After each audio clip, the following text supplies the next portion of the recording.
Welcome, wanderers of the shadowed vale, to Throne of Nightmares. Here, in the velvet hush of midnight's embrace, we do not merely tell tales. We summon them. We breathe life into the ghosts that claw at the edges of forgotten history, the specters that feast on the marrow of our complacency. Tonight, as the autumn gales rattle your windows and the floorboards creak with unseen footsteps, we descend into a labyrinth of iron and insatiable hunger. A story so profane, so steeped in the copper tang of blood and the rot of betrayal, that it has been scrubbed from the annals of polite society. Yet it lingers, doesn't it? In the flicker of candlelight on a butler's gloved hand, in the wide smile of a maid as she serves the evening's roast. Imagine, if you dare, a mansion not built of stone and mortar, but of iron. Cold, unyielding iron that weeps rust like tears of blood in the rain. The Iron Mansion, they called it, perched on the jagged cliffs of Blackwater Cove, where the sea gnaws at the land like a starved beast. Erected in the fevered haze of 1847, during the height of the Irish famine's shadow creeping across the Atlantic, this behemoth of a home was the folly of one Elias Hawthorne, a man whose fortune was forged in the fires of colonial exploitation. Sugar plantations in the Caribbean, textile mills in Manchester, and whispers of opium dens in Calcutta. But wealth, my friends, is a hollow throne when built on the bones of the desperate. And desperation? It breeds monsters. Our tale begins not with screams, but with silence. The kind of silence that presses against your eardrums, thick as congealed fat, broken only by the distant crash of waves against iron, spiked rocks below. It is the year 1892. And the Hawthorne line clings to its legacy like a drowning man to driftwood. Elias is long dead, his corpse pickled in a vault beneath the mansion's cellars, but his widow, Lady Isolde Hawthorne, rules with the brittle authority of a porcelain doll cracked by time. She is a spectre herself, pale as moonlight on milk, her gowns whispering secrets as she glides through halls lined with portraits whose eyes seem to follow you, judging, hungering. And then there are the servants. Oh, the servants, 20 souls in all, a cadre of the forgotten Irish immigrants with famine, hollowed cheeks, Scottish crofters displaced by the Highland clearances, and a smattering of Eastern European wanderers who fled pogroms across the sea. They arrived at the Iron Mansion not as chattel, but as salvation, or so they believed. Lady Isolde promised shelter, sustenance, a place in the grand machinery of the household. But the mansion's kitchens were barren echoes, its larders stocked with tin provisions that tasted of tin and despair. The pay was meagre, doled out in copper coins that burned cold in their palms. And yet they stayed. Why? Because the world beyond the iron gates was a maw of worse hungers, starvation, plague, the news of vagrancy laws. But hunger is a sly thing, isn't it? It doesn't announce itself with trumpets. It slithers in on whispers, on the gnaw of empty bellies in the dead of night. It twists loyalty into something feral, something with teeth. Tonight, we unveil the cannibal servants of the Iron Mansion, a household's macabre rebellion, a chronicle of how the served became the devourers, how the chains of servitude forged not obedience, but a feast of retribution. Lean in closer, dear listener. Feel the chill draft at your neck, the prickle of eyes upon you from the shadows. For in this story no one is innocent, and the banquet has only just begun. Let us start at the hearth of it all, the kitchens, buried deep in the mansion's bowels, where the air hangs heavy with the scent of damp stone and smouldering peat. It is a place of flickering gas lamps and cast iron stoves that belch smoke like the breaths of damned souls. Here, under the watchful eye of head cook Magnus O'Flannery, a hulking Irishman with a beard like tangled brambles and eyes that gleam like polished obsidian, the servants gather at dawn's reluctant blush. Magnus, once a fisherman from Galway, lost his family to the blight of 47, his hands scarred from hauling nets through typhoons of hunger. He wields his cleaver not with malice, but with the precision of a surgeon dissecting a lie. "Mate," he would mutter, his voice a rumble of thunder trapped in a cave, is the great equalizer. It binds us all in the end. Beside him toils Eliza Croft, a scullery maid, a slip of a girl from the Scottish moors, her skin translucent as onion paper, her fingers nimble as spider legs spinning webs of dough. Elisa dreams in Gaelic whispers of heather fields and warm porridges that never come. Then there is Victor the butler, a Pole with a face carved from granite, his moustache a broom of suspicion sweeping away indiscretions. Victor serves the wine with a bow that hides the tremor in his limbs, the ghost pains of a Cossack's whip across his back. And lurking in the corners the footmen, twins from the Carpathians, Luca and Dmitri, with smiles that split too wide, revealing teeth filed sharp in some forgotten ritual of their mountain folk. Lady Isolde, from her perch in the drawing-room, sees none of this. She sips her absinthe, laced tea, her world a tapestry of lace and lies, embroidered by the hands of those she deems lesser. The Hawthorns host lavish soirees for the elite of Blackwater Cove.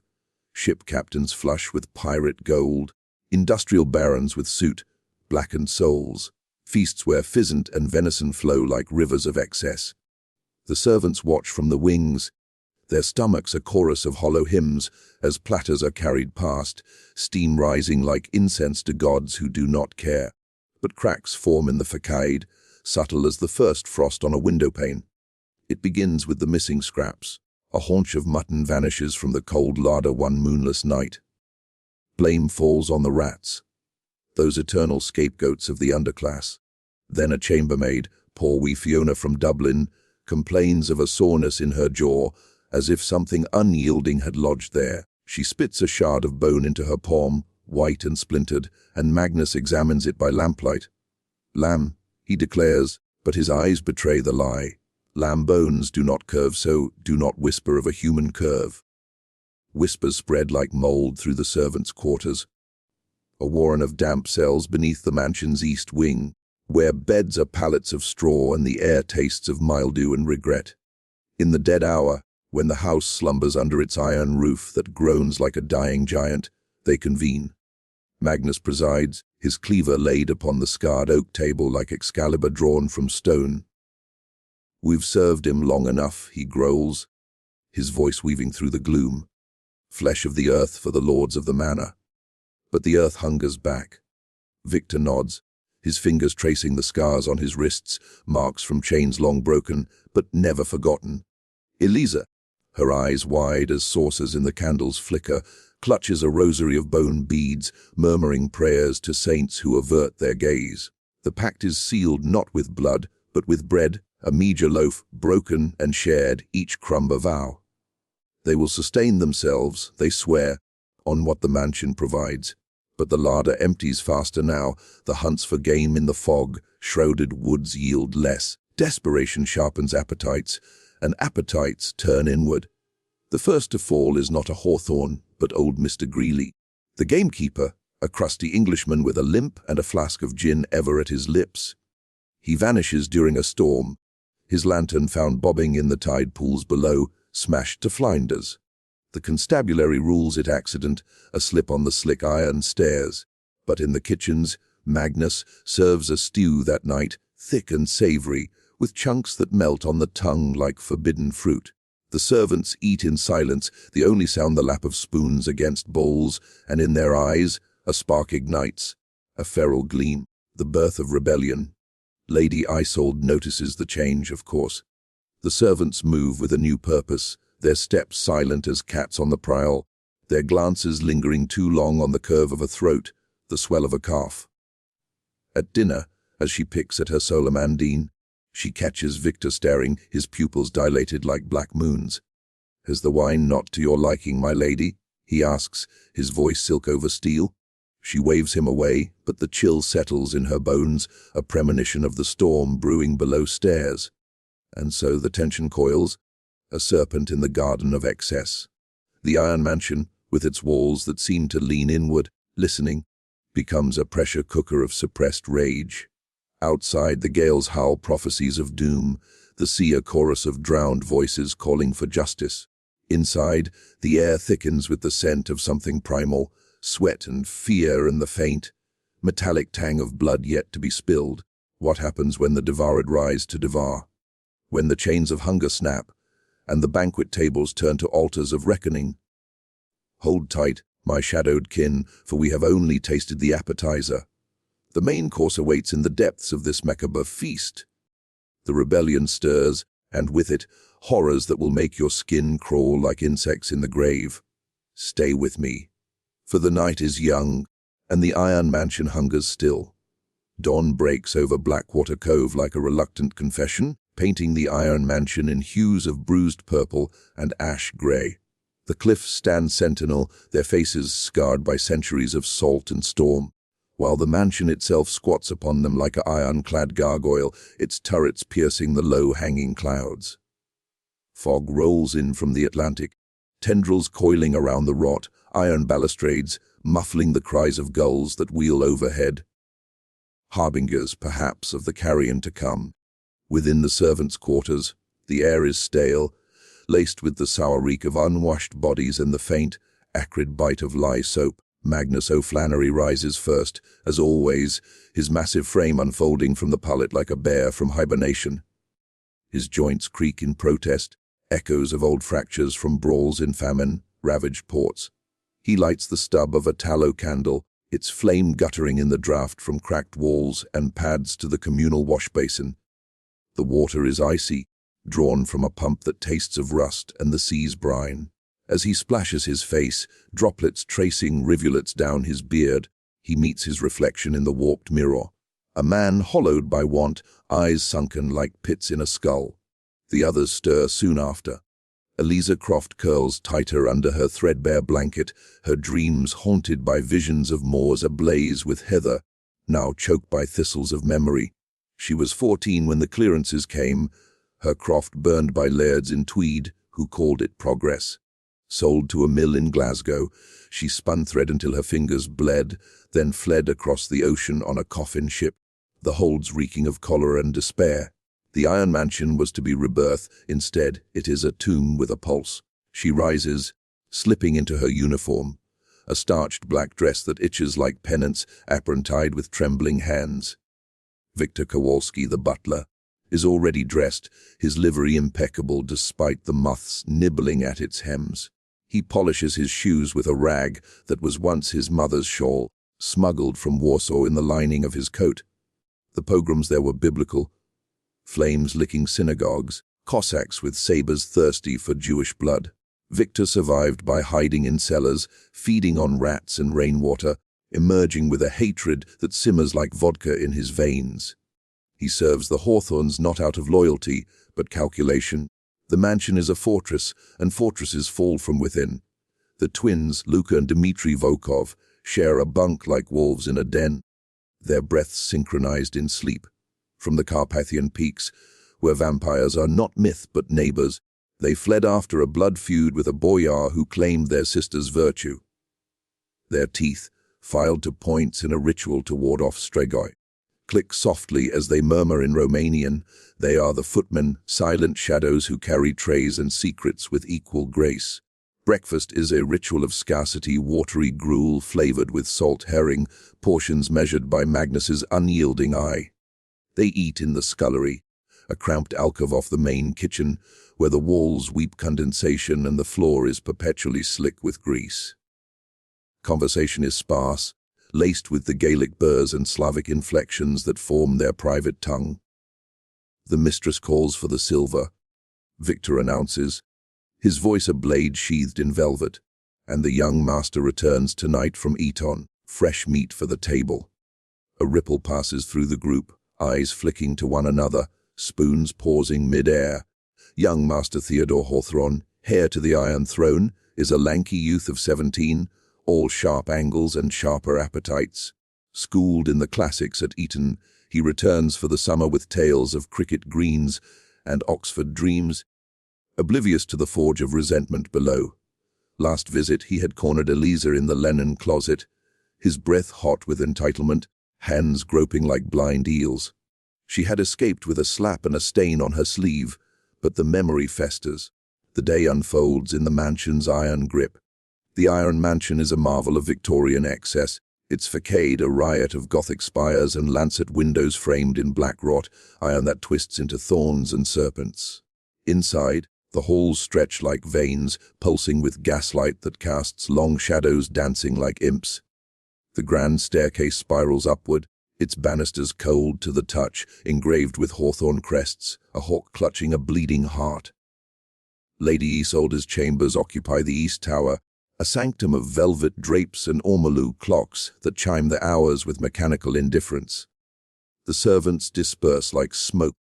Eliza to the silver pantry, where she buffs forks until they gleam like fangs, the twins to the boot room, blacking leather with vigor that borders on violence, Victor to the butler's pantry, inventorying wines that will never touch their lips. Magnus retreats to the kitchens, his domain a cavern of copper pots, suspended like gibbets, ovens roaring with coal-fed fury. He chops vegetables with rhythmic thuds, carrots snapping like brittle bones, onions releasing tears that sting like accusations. By midday, the air thickens with the aroma of roasting fowl, a capon stuffed with prunes and sage, destined for the family table. But as Magnus bastes the bird, turning it on the spit, a shadow falls across the threshold. It's Mrs. Prudence Blackwood, the housekeeper, a withered crone from Cornwall, her face a map of wrinkles etched by witch hunts long past. She is the bridge between worlds, loyal to Isolde with a ferocity born of fear. The larder runs low again, cook. She rasps, her voice like dry leaves skittering over graves. No more beef till market day. Make do with offal. Magnus's cleaver pauses, hovering above a slab of liver, purple and glistening. Offal. The scraps, the innards, the parts no lord would touch. Offal it is, then, he replies, his tone even, but his knuckles whiten on the handle. Prudence lingers, her eyes narrowing like slits in a confessional. And mind the portions for the staff. No pilfering, O'Flannery. The mistress has eyes everywhere. As she departs, her footsteps echoing up the servant's stair. Magnus exhales a breath heavy with peat smoke. He glances at the door to the cold room, where slabs of meat hang like pendulums, swaying gently. The gamekeeper's absence has left gaps, hooks empty, shadows where flesh should be. He remembers the stew, the way it fortified their bones, the way it silenced the gnawing. A temptation whispers just a sliver for the pot. Upstairs, Lady Isolde prepares for the homecoming. She stands before a full-length mirror framed in iron filigree, her reflection fractured into shards of pale elegance. At 52, she is a relic of belle époque glamour, her hair piled in auburn coils threaded with pearls, her corset cinching her waist to fragility. Elias's death left her widowed and wealthy, but the mansion devours both. Leaks in the roof like weeping wounds, draughts that carry the sea's chill into her bones.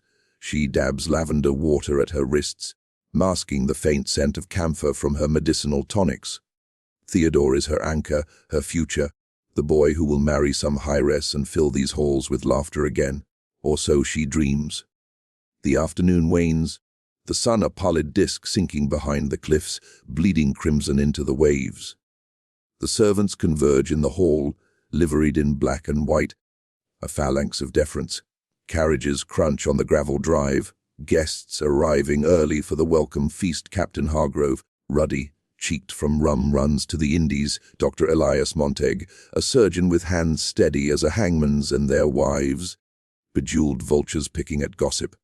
Theodore arrives at dusk, the hawthorn baruch rattling through the gates, its lanterns swinging like yours.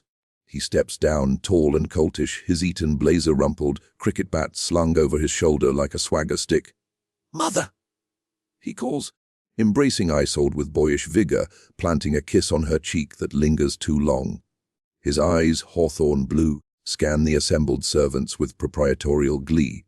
They fall into bows and curtsies, a murmur of "Welcome home, sir." Victor's hand steadies the young master's trunk, fingers brushing the leather with deceptive gentleness. Luca and Dmitri flank the entrance, their filed teeth hidden behind tight smiles. Eliza averts her gaze, cheeks flushing with old shame. Magnus waits in the wings, the dinner bell his summons. The feast commences in the dining hall, a cavernous space where chandeliers drip crystal tears, illuminating a table groaning under silver domes. The capon is carved with ceremony, juices pooling like blood on porcelain. Wine flows, claret from Bordeaux, deep as garnet wounds. Lotta rings, toasts to the hare's return, tales of schoolboy pranks and imperial glories. Below stairs, the servants dine on leavings gristle and gruel, the capon's carcass stripped to bones. But tonight Magnus has added a flourish, a ragout of hare, dark and gamey, simmered with rosemary and secret. They eat ravenously, the flavors bursting on tongues starve for savor. Eliza licks her lips, a drop of gravy tracing her chin like a lover's kiss. "It's different," she whispers, and Victor nods, his mustache twitching. "Better." As the clock strikes 10, the household retires. Guests to the West Wing, family to their chambers, servants to their dens, but sleep evades them. In the kitchens, embers glow like eyes in the dark.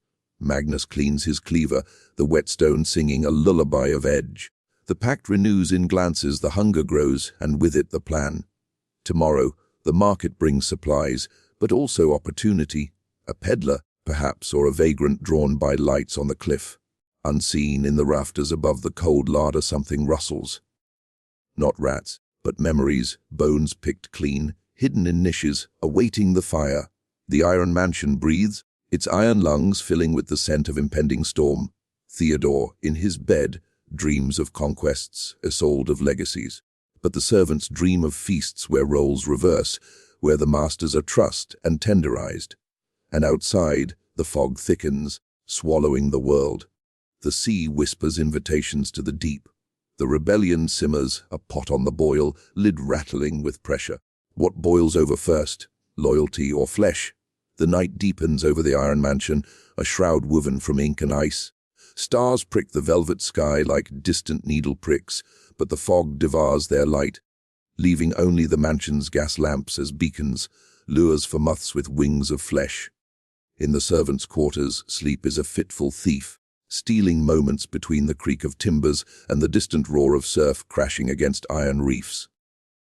Dreams bleed into wakefulness, visions of banquets where the tablecloth is skinned, the napkins twists of tendon. Dawn creeps in reluctantly, a thief in grey motley, and the household stirs to its grim ballad. Magnus is at the ovens before the cocks crow, kneading dough with fists that could crush skulls. The market run falls to Luca and Dmitri, the twins drawing lots with carved bones from their pocket. They harness the pony cart, a rickety contraption with wheels that squeal like banshees, and rumble down the cliff path, the mansion receding like a crouching predator. Blackwater Cove's market is a riot of desperation, stalls hawking wilted cabbages and fish stiff with rigor, hawkers shouting over the din of bartering tongues. The twins weave through the throng, their dark eyes scanning for weakness. A limping beggar, a drunkard slumped against barrels. Opportunity presents itself in the form of old Tom the Tinker, a itinerant peddler from the Cornish tin mines, his cart laden with pots, pans and dubious elixirs. Tom is a wisp of a man, rheumy-eyed and reeking of pastis, his fingers gnarled as driftwood. "Spare a coin for a hot meal, lads." Tom wheezes as they haggle over a sack of onions. Luca smiles, too wide, teeth glinting. "Mealtime's our trade, old man. Come back with us, warm hearth, full belly." Dmitri nods, his voice a sibilant echo. "The mistress is generous to wanderers." Tom, warmed by their flattery and the promise of shelter from the drizzle, climbs aboard. The cart trundles back up the path, the pony's hooves clipping against stone like the tick of a fuse. Back at the mansion, the morning unfolds in whispers of normalcy. Eliza scrubs the breakfast silver, her reflection in the teapot a ghost of herself. Eyes ringed with fatigue, lips chapped from biting back curses. Victor oversees the polishing of the drawing room, directing footmen with snaps of his cufflink. But his mind wanders to the pact's evolution. Last night's ragout was a sacrament, today's edition will be communion. Lady Isolde descends for her elevances, a tray of buttered scones and darjeeling, served by a trembling chambermaid. She pores over ledgers in the morning room, quills scratching like claws on slate. The estate bleeds money, repairs to the iron gutters that funnel rainwater like tears, bribes to customs men for Theodore's imported vices. "Victor," she calls, her voice a silken command, "see that the cellars are inventoried. I suspect pilferage." Victor bows, his shadow pooling at her feet like spilled ink. As you wish, my lady. All will be accounted for. The twins arrive at noon, Tom in tow, his tinker's pack slung over one shoulder. Magnus greets them at the kitchen door, his smile a crescent moon of malice. A guest for supper, Luca announces, clapping Tom on the back. The old man chuckles, oblivious, warming his hands at the stove. Hey, smells like heaven in here. What's for the pot? Magnus's eyes crinkle. Something special. Hare, perhaps. Or venison. Tom is installed in the tack room off the stables, a dank nook with straw bales and the ghosts of horses long sold for glue. He dozes fitfully, lulled by the rhythm of rain pattering on the slate roof, unaware of the eyes watching from the hayloft. Victor's, calculating weights and measures. Afternoon brings the first fracture. Theodore, restless with idleness, prowls the grounds, cricket bat in hand, walking at gorse bushes like foes on the pitch. He corners Eliza in the herb garden, the air thick with rosemary and regret. Still the shy violet. Hey, he leers, stepping close, his breath laced with tobacco and entitlement. Eliza backs against the iron trellis, thorns pricking her palms. Please, sir, the washing law. But his hand clamps her wrist, bruising. Father always said servants were for serving, always. She twists free. Fleeing to the scullery, tears hot as solder. Word spreads like grease fire. In the kitchens, as Magnus butchers carrots with vicious hacks, Eliza recounts the assault in hushed tones. The servants circle, a coven of resentment. Victor paces, his boots thudding like heartbeats. The boys are blight, like his father before him. Elias took liberties with the maids, left them swelling or broken. Dmitri spits, a glob landing on the flagstones like an omen. In the mountains we geld wolves that hunt the flock. Luca's filed teeth flash, or serve them stewed. The decision crystallizes. Tom the tinker will be the trial, the proof of their resolve. As dusk falls, painting the cliffs in strokes of indigo and blood orange, Magnus lures the old man to the kitchens with promises of grog. A toast to old wanderers. He rumbles, pressing a tankard of ale into Tom's knobby hands. The servants gather ostensibly for chores, Victor chopping wood, Eliza peeling potatoes, the twins scouring pots, but their eyes are knives. Tom drains the tankard, belching contentment. Fine brew, lads. Reminds me of the mines, dark but warm. Magnus nods, his cleaver glinting under the lamp. A conversation turns to tales, Tom's yarns of shipwrecks and smugglers' coves, the servants' guarded murmurs of old countries. Then, subtly, Victor steers, ever wonder what it's like to be the story told, the ghost in the gale. Tom blinks, fuzz from the drug doll clouding his gaze. Stories are for bairns. But Magnus moves like shadow, a cloth pressed to the tinker's mouth, chloroform's sweet betrayal. Tom's struggles are feeble, limbs flailing like windmills in a squall. The twins bind him with twine from the larder, wrists and ankles trussed tight. Dragged to the cold room, he's hung from a hook like a side of beef, gag muffling his whimpers. The deed begins in the witching hour, when the mansion slumbers under laudanum dreams. Magnus wields the cleaver with reverence, the first incision precise, a Y across the chest, parting flesh like overripe fruit. Blood wells, dark and viscous, pattering onto the sawdust floor. The servants watch, breaths held, a circle of acolytes at an altar. Eliza turns away at the wet rip, but steals glances, fascination warring with nausea. Victor assists, holding limbs steady, his face a mask of clinical detachment. The twins chant low in Romanian, a dirge to forgotten gods of the hunt. Pieces are portioned, haunch for stew, ribs for roasting, offal for pâtier. Magnus works methodically, humming a Galway fisherman's lament, the tune warped by the charnel scent. Blood soaks his apron, turning it to rust, and he pauses to sip from a flask, watered gin, to steady the hands. No waste, he intones. The famine taught us that. By dawn, Tom is reduced bones boiled for stock, sinews rendered to tallow for lamps. The remnants, skull cracked for marrow, teeth strung for Eliza's new rosary, are consigned to the sea, weighted in a sack and cast from the cliffs at low tide. Morning brings a hush, the servants moving like somnambulists, fortified by the feast. Breakfast for the family is eggs and kippers, served with steady hands. Theodore yawns over his post, oblivious to the tremor in Victor's bow. Lady Isolde sips her chocolate, commenting on the fine weather for a promenade. But in the scullery, the rag-out simmers, chunks of Tom tenderizing in red wine reduction. The servants sup at noon, the flavor richer, deeper, a umami of iron and earth that fills the voids in their souls. To freedom, Magnus toasts softly, and they echo, forks clinking like sabers. Emboldened, the rebellion unfurls tendrils. Prudence Blackwood, the housekeeper, sniffs suspicion in the air. The kitchen's too clean, the servants too hale. She confronts Magnus in the pantry, her finger jabbing like a spindle. Where's the tinker? He was to mend the clocks. Magnus meets her gaze unflinching. Slipped away at first light, wanderers do. But Prudence's eyes narrow, and she reports to Isolde, whispers of irregularity seeding doubt. The days blur into a haze of duality. Above, the facade of civility, teas served, linens pressed, dinners orchestrated with precision. Below, the coven thrives. Another vanishes, a groom from the stables, young Jamie with freckles like foxfire, caught poaching apples from the orchard.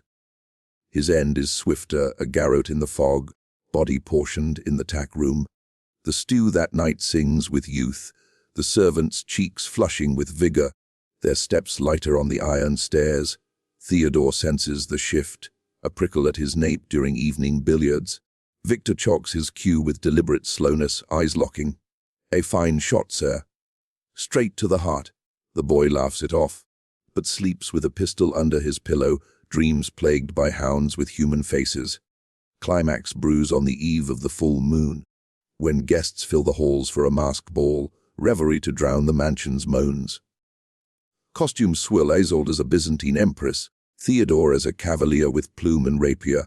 Servants don liveries of crimson and gold, masks of feathers hiding filed grins. The ballroom throbs with waltz and champagne fizz, but in the kitchens, Magnus prepares the pie CDR assistants, a roast saddle of venison, Jamie's haunch glazed in juniper and blood orange. As the clock strikes midnight, the first scream pierces the masquerade. Prudence, poking in the cold larder for cheeses, discovers a finger. Tom's, ring still glinting, tucked in a crock of butter. She staggers back, keening, alerting the hall. Chaos erupts. Guests fleeing in silks torn on iron fittings. Isolde fainting into Montague's arms. Theodore drawing his rapier with a flourish turned to fear. The servants turn, no longer shadows but storm. Victor bars the doors with oaken beams, the twins wielding pokers like spears. Magnus emerges from the kitchens, cleaver in hand, apron stiff with crusting gore. The feast is served. He bellows, voice echoing off vaulted ceilings. Luca and Dmitri herd the guests to the dining hall, masks torn away, revealing terror, twisted faces. Isolde revives to horror, the table reset, domes lifted to reveal not capon, but limbs, pale and portioned, garnished with parsley like festive ribbons. "Monsters!" she shrieks, clawing at Magnus as he looms.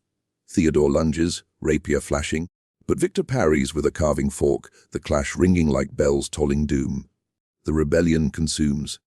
Captain Hargrove is first, throat slit mid, plea blood arsing to stain the Aubusson rug. Dr. Montague, the surgeon, is trussed to the chandelier, vivisected alive. His screams a counterpoint to the waltz's ghost. The wives are herded to the cellars, their jewels pried free before the blade falls. Theodore fights like a cornered fox, rapier nicking Dimitri's cheek, but numbers overwhelm. Luca's teeth tearing at his calf, Victor's hands around his throat. Isolde, dragged to the high seat, watches her world unspool. "Why?" she gasps as Eliza, rosary clutched, whispers, "Because you fed on us first." The cleaver rises, falls. The iron mansion drinks deep that night, walls slick with slaughter, floors awash in the tide of retribution. Dawn finds silence, broken only by the sea's indifferent lullaby. The servants, sated at last, barricade the gates, the mansion their throne of bones. But hunger, eternal hunger, already stirs anew. Now, as the echoes of screams fade from our fevered minds, let us step back from the crimson threshold of the iron mansion and peer into the abyss from whence this tale slithers. For the cannibal servants is no mere phantasm spun from idle nightmare. It is a grotesque mirror held to the fractures of history, where the lines between fact and folklore blur like blood in water. We tread now the shadowed corridors of the past, where famines carved hollows in nations and class wars simmered beneath the stiff collars of empire. Prepare yourselves, for this context is no dry recitation. It is a chill wind carrying the dust of bones, the whispers of the starved. Let us begin with the cradle of this horror, the mid-19th century, a vortex of upheaval that reshaped the world in iron and ash. The Iron Mansion itself, constructed in 1847, stands as a monument to Victorian hubris, its materials shipped from the foundries of Sheffield and the quarries of Cornwall. Iron, that unyielding spine of the Industrial Revolution, symbolized progress, railways snaking across continents, bridges spanning chasms of isolation. Yet iron is also chains, manacles forged for the enslaved in southern plantations, for the convicts in Australian hulks. The Hawthorns, with their fortune rooted in colonial extraction, embodied this duality. Wealth, wrought from the sweat of the subaltern, laundered through Manchester mills where children as young as 5 toiled 16 hours amid looms that mangled limbs. But the true spectre haunting Blackwater Cove was the Great Famine of Ireland and Gorta Ma, 1845-1852, a cataclysm that devoured 1 million souls and drove another million to exile.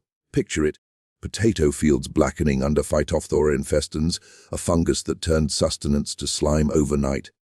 Ireland, under British Crown, exported grain and livestock even as tenants starved, their cabins emptied by evictions from landlords like the Hawthorns' ilk. The response?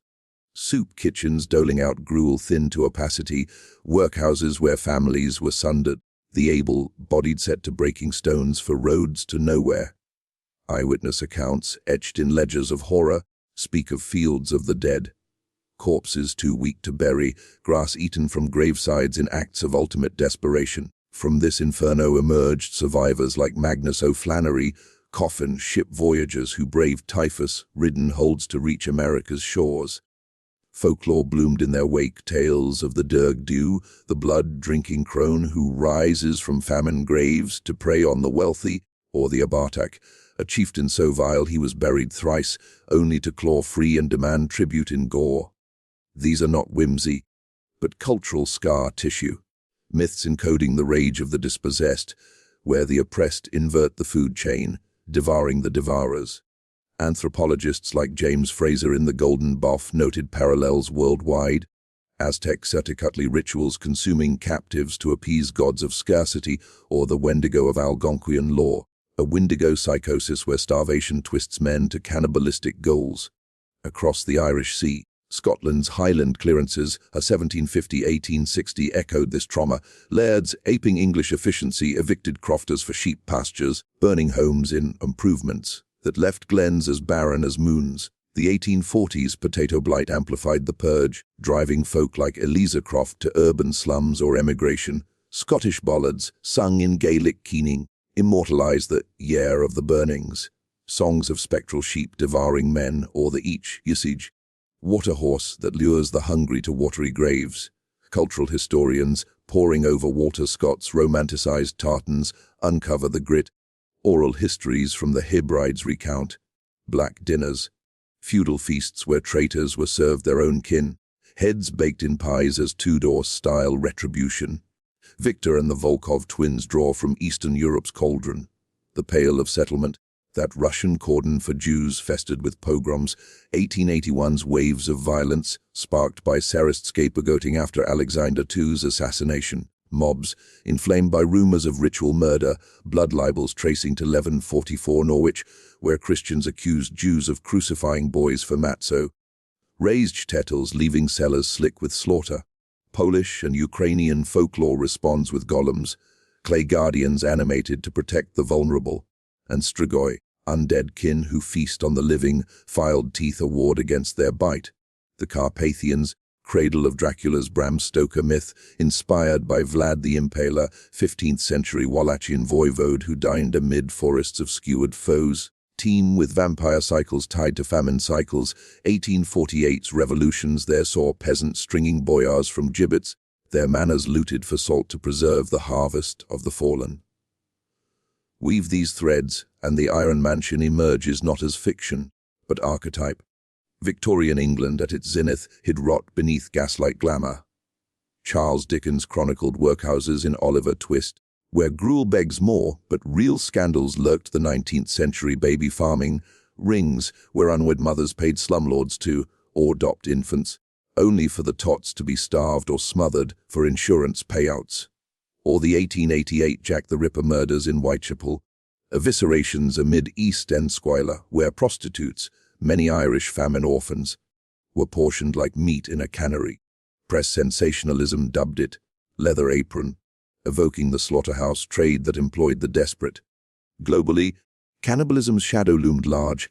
The Donner Parties, 1846 American pioneers trapped in Sierra Nevada snows, resorted to the unthinkable, survivors supping on the dead, tales twisted into frontier Gothic.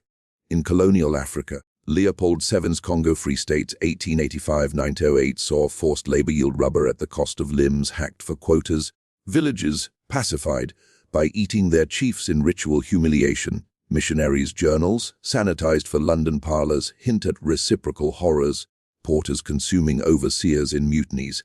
Folklore bridges fact to fable. The Wendigo, as chronicled by ethnographer Paul Radine, embodies cannibal madness, a psychosis documented in Arctic explorers like the Franklin Expedition 1845, where lead poisoned crews vanished. Relics suggesting self-consumption. Haiti post-slave revolts has 1791-1804 zombie lore arose. Bokers feeding on the living by poisoning them into docility, mirroring plantation hungers. These motifs converge in the Iron Mansion. Servants as Wendigos, the rebellion a zombie uprising against the Bokor lords.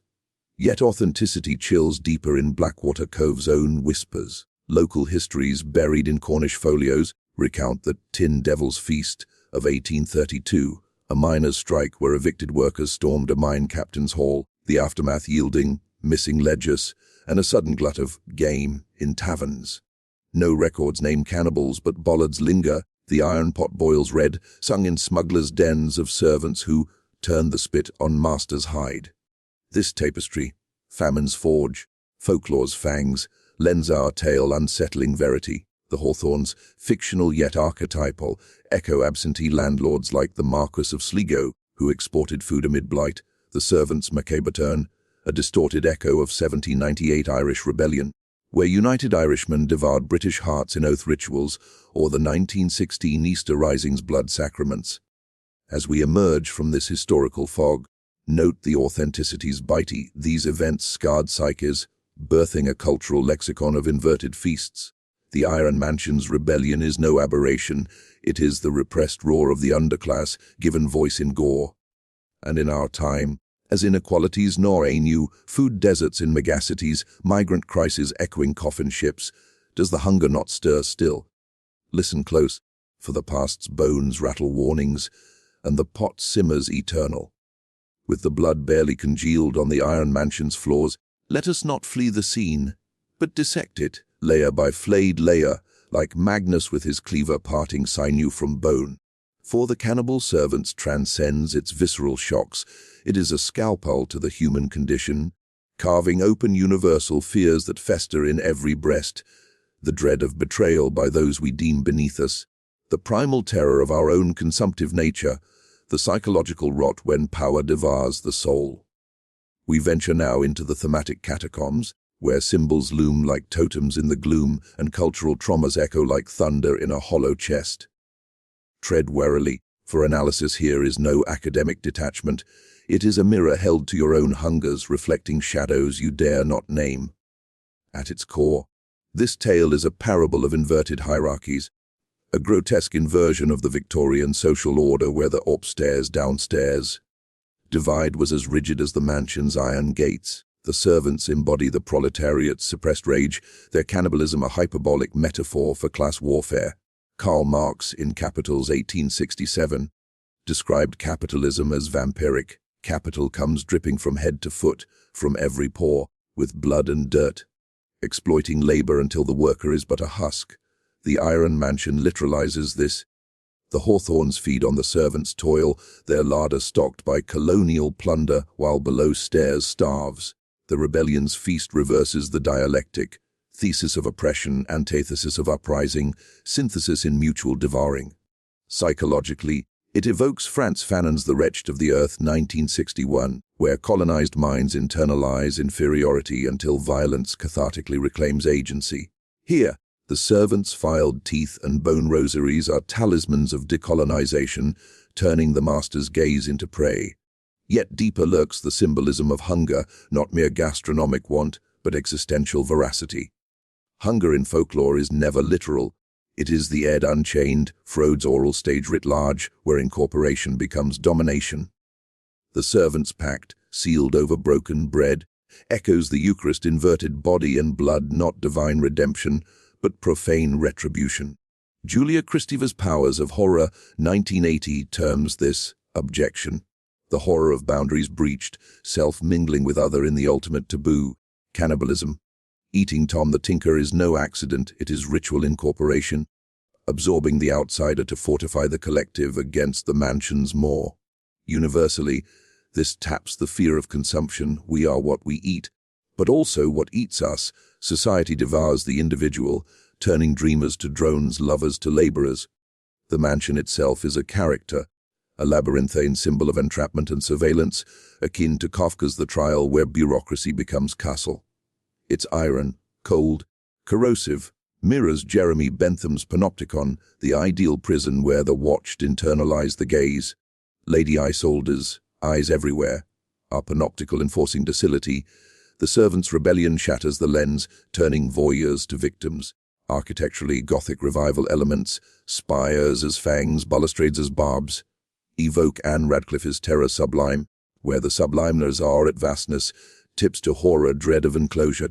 The fog-shrouded cliffs amplify isolation, a nod to Lovecraftian cosmic indifference, humanity's hierarchies dwarfed by the sea's abyssal appetite. Psychologically, the characters fractalize human frailties. Magnus, the paternal chef, embodies the Jungian shadow, repressed savagery erupting in the cleaver as Excalibur motif, a phallic reclaiming of potency from emasculation. His famine scars are collective unconscious wounds, anima projections of Ireland's cointe, keening women into masculine fury. Eliza's arc traces trauma's cycle from victim, Theodore's grope to avenger ere her whispered, "You fed on us," a feminist reclamation echoing Judith Butler's performativity, gender roles as scripts rewritten in blood. The twins, with their Strigoi wards, symbolize duality, civilization's veneer over barbarism, their synchronized breaths a Freudian twinship of merged egos, devouring to preserve unity. Theodore and Isolde represent the bourgeoisie's blindness, Lacan's big other, whose symbolic order crumbles when the real intrudes. Gore is the unnameable. Isolde's fragility, corseted to porcelain cracks, symbolizes repressed maternity, her legacy, a barren throne, contrasting the servants' fertile rebellion. Their end, trust and tenderized, cathartes schadenfreude, purging viewer guilt over privilege, yet implicates us. Do we not feast on others' stories, consuming tragedy for thrill? Culturally, this weaves trauma tapestries. Irish famines diaspora birthed, famine ghosts, in literature. Joyce's Dubliners' hungers, Heaney's bog bodies unearthed as ancestral accusations. Scottish clearances fuel Walter Scott's romantic regret, but also Alastair Gray's socialist fury in Lanark. Eastern Europe's pogroms scar Kafka's Metamorphoses, Grossman's life and fate devouring souls in Stalin's maw. Collectively, they underscore cultural trauma, per Geoffrey Alexander, shared wounds transmitted generationally, manifesting in Gothic revivals where houses eat inhabitants, the fall of the House of Usher. Thematically, universal fears coalesce. Betrayals sting as servants as family turned feral, echoing Cain's mark. Bodily violation, cannibalism as ultimate rape, borders breached. And entropy's inevitability, the mansion's rust as times decay, rebellion devouring itself in endless hunger. Ecologically, it prefigures Anthropocene anxieties. Humanity as cancer consuming the planet, servants feast a microcosm of climate famines to come. Intellectually ominous, this tale probes, are we all cannibals? Supping on history's flesh via media, turning holocausts to hashtags. The lingering question in our hierarchies, who hungers most? The oppressor, sated yet insatiable, or the oppressed, whose rebellion risks becoming the new tyranny? Ponder this as shadows lengthen, the analysis ends, but the unease festers. And so, the iron mansion falls silent at last, its halls no longer echoing with waltzes or wails, but with the hush of bones settling into dust. The sea claims what the cleaver spares, tides lapping at cliffs stained with the residue of that macabre banquet. The servants, victors in their crimson coronation, reign over a throne of nightmares, sated for a season, perhaps, but hunger is a faithful hound, ever returning to heal. Lady Isolde's empire, built on the backs of the broken, crumbles not to revolution's fire, but to the slow rot of retribution, rust flaking from iron like scabs from old wounds. Theodore's dreams of legacy dissolve into the stew, his rapier a relic in the cold larder, gathering verdigris like forgotten tears. What remains? Whispers in Blackwater Cove, tales traded in taverns by fishermen mending nets under moonless skies.